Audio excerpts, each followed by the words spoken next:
G'day, welcome one and all to another edition of Guvs Hero and Impression Review videos. This time we are going to be continuing in the High Noon series, taking a look at the legendary 5-star red heroine, Sunbeam, if I can find her, there she is, the Unflinching Hunter. Now, Sunbeam is available for summons only during the High Noon Challenge event portal, which appears once every 16 or so weeks.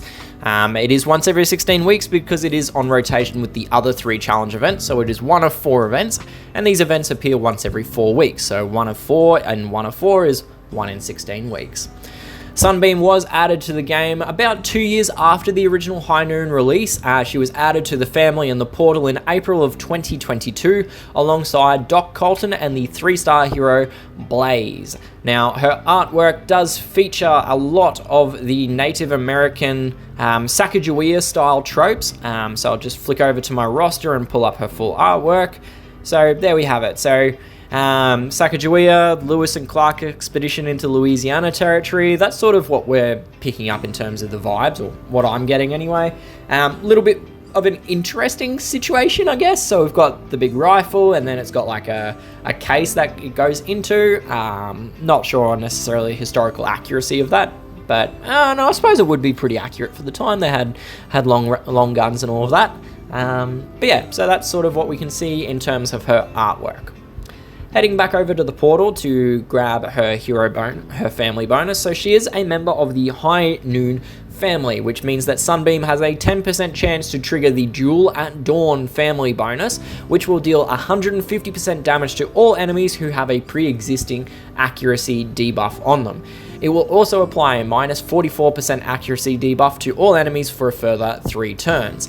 There's also a passive stat bonus for having multiple unique High Noon heroes in a battle. This grants a 2, 4, 6 or 8% attack increase for having 2, 3, 4 or 5 unique High Noon heroes. The interesting note with that, or this key thing to note, is that they have to be unique heroes. You can't bring along 2 copies of Sunbeam. They do have to be 2 separate heroes, such as Sunbeam and, say, Calamity, for example. In terms of her personal stats, Sunbeam comes in with 755 attack, 712 defense, and 1,379 HP. So there is a little bit of skewing away from the defense and HP stat towards her attack stat. It's not excessive, it is only marginal, but it does work in quite nicely with what her special skill actually does. But we'll get to that later, so stay tuned. Her charge speed is set to 55, which is average. This requires 10 tiles to charge, or 5 ghosted tiles. To achieve a speed break to drop her down to 9 tiles, you do need a plus 3 speed, which is possible using any of the speed weapons in the game, using any of the 5-star weapons or even the 4-star Tigger Happy weapon. To get a double speed break, you do need plus 10, which is not possible using weapons alone. However, if you do grab the 2% improvement on her class emblem node at plus 8, you can achieve it using the plus 9 from either the Chekhov SVK or the Firewing trick.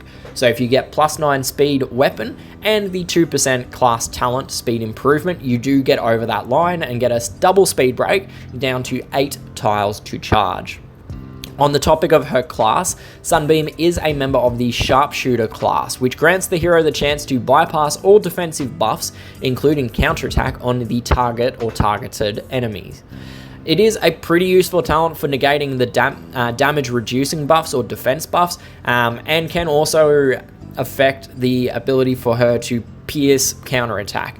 It is only a chance, though, to pierce those buffs, so I wouldn't go counting on it to go wiping out enemies with counterattack buff, because most likely you're still going to cop the return damage. However, it is decent as a Hail Mary on counterattack, and it is useful for heroes that do have, defense against special skill or those sort of stat boosts. In terms of the emblem path, I will recommend going an attack path on Sunbeam, so I'll pull up my copy of her here. Main reason for going the attack path is just to further accentuate and enhance her damage output. She is predominantly a damage dealing hero, so that's the route that I went. So we went attack at the left, in the first node, right, picked up the 2% speed bonus so that I can get that double break, and we picked up the attack at nodes 10, 11, and then 13. And then we grabbed the last 2 attack nodes. I did stop at plus 18 because I don't see any value in grabbing either of the plus 19 nodes, and using 250 emblems for a crit bonus is not worth it when my weapons are free. So that's what I do in terms of an emblem path. Heading back over to her special skill. Her special skill is titled Eagle Eye Snipe. And at level 10 skill and 55 charge speed, it will deal 400% damage to the target. If the target has any buffs, there is a 50% chance that it will hit a new enemy with 80% reduced damage. So that's 400% on the first hit, 320% on the second hit, down to 240% on the third, and so on and so forth. The targets also, any targets that are hit will gain a minus 38% accuracy debuff, and they will also receive a minus 29% defense debuff for 3 turns.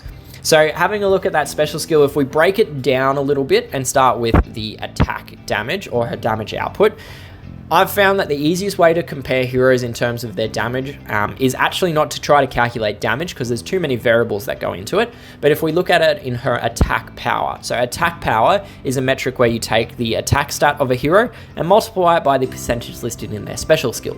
So in the case of Sunbeam, she has 755 attack and 400% in her skill, so multiplying those together and we get an attack power of 3020.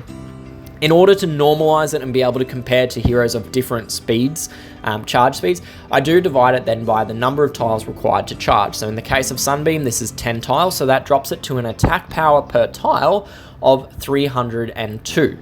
Now, having a look at some other options in red, this is actually quite high. It is in fact the third best base attack damage per tile of any of the red snipers in the game. Some other ones that we've got available, Serpent, who is a very, very new 5-star mercenary event hero, comes in at 470. Next best is Ridge at 379. Ridge also has an charge ailment against him, so he does have a negative to his positive output.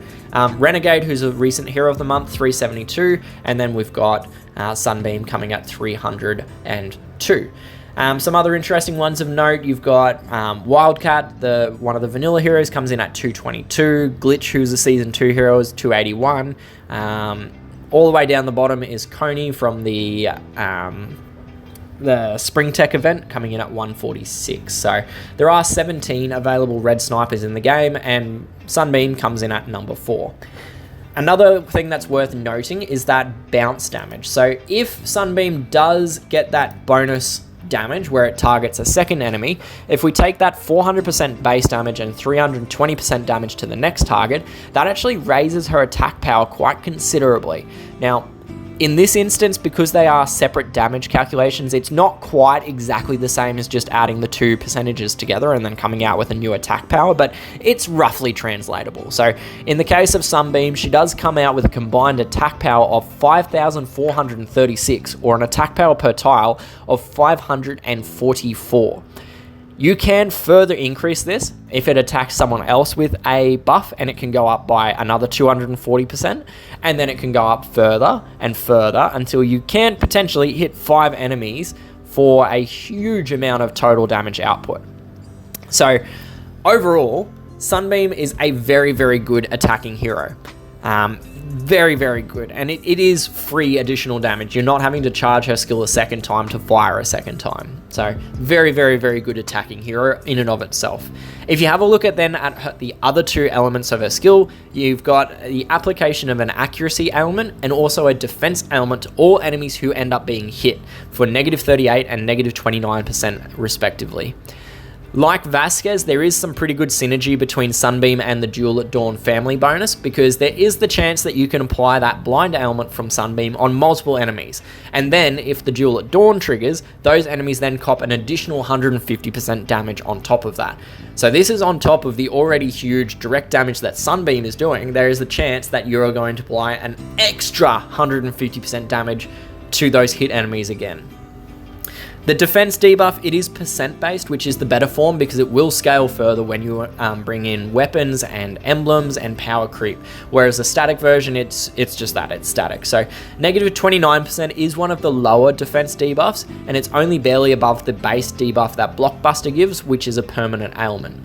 However, it does apply to all enemies that end up being hit. So it could end up with a defense debuff on 2, 3, 4, or even 5 enemies. This is a great inclusion for war machines as the defense debuff compounds with elemental debuffs from, say, Rudolph or Pumpernickel, but it also compounds further with the permanent debuff from a hero like Blockbuster. So in this instance, you could end up with 3 separate instances of defense down on the one enemy hero or war machine. So to summarize it all, I like Sunbeam. I like her a lot. There's been plenty of times where I've sat back, watched with glee as her damage literally changed through the entire enemy who had just received buffs. It doesn't matter what type of buff they are. It could be something like Ksenia's charge and heal over time, or it could be any other form of buff. It's even better when it hits someone that's got just given a defense buff, because the defense debuff literally reverses and flips it back around. You then watch that accuracy ailment, and then if you then get the even better where the Duel at Dawn triggers, it's just like icing on the cake. It's fantastic. I tend to personally use Sunbeam most for war machines, but then also in raiding and wars as a 1-2 combination with a secondary red sniper. So I fire Sunbeam first to put the defense down ailment on the target, and then I'll follow it up with a secondary red sniper like Renegade or even Blair, just to get that improved deadliness out of the second hit. So for Sunbeam's grading, I am going to rate her quite highly. I do like her a lot. So for her war and raid attack, I am giving her an A-, because she does combine well within her own skill, being able to trigger the Duel at Dawn and have sizable damage output, but also pairs really nicely with just about any other hero. Pardon me. For war machines, I'm going to give her an A grade. That's because of the defense debuff that she applies and also the inaccuracy ailment. They are a great combination of effects for war machines. For eventing, I am going to drop her down to a B, and then a B- for her defense stat. So she's not really a defensive hero. She can work as a wing or a flank and hope that the enemy gets buffed so she can chain through the enemy, but she's not a defensive hero realistically. For tournaments, I'm going to give her an A- and a B- for attack and defense on bloody battles. For buff boosting, I'm going to give her an A and a B. There is a slight improvement there because due to the nature of the tournament, people are more likely to bring buffs, so she's more likely to chain through the enemy in that situation. For charged attack, I am going to keep her at an A- and a B- for attack and defense. She does gain some charge improvement, but it's moderate as compared to some slower heroes. So overall, her grading comes in at an A- for her overall attack grade and a B- for her overall defense grade. So very good, a pretty good hero overall. So that concludes the content that I have for this review of Sunbeam. As always, this is just my personal opinion and my view on these heroes. I love hearing your thoughts and feedback and views on these heroes, so please jump down into the comments section of this video, write me a note. I love reading them, and I do try to reply to as many of the comments as I can. If you did enjoy this video and found it to be useful, like the video, subscribe to my channel, have a look around, but most importantly, share the video to your alliance mates and the people that you play with, because chances are, if you found this video to be useful for yourself, it's also going to be useful to the other people that you play with as well. Thank you once again for joining me and tuning in for this review of Sunbeam. I do hope it was useful for you, and I hope that I'm going to catch you guys in the next video. But until then, good luck with your PuzzleCombat adventures, happy gaming, and until then, cheers and bye.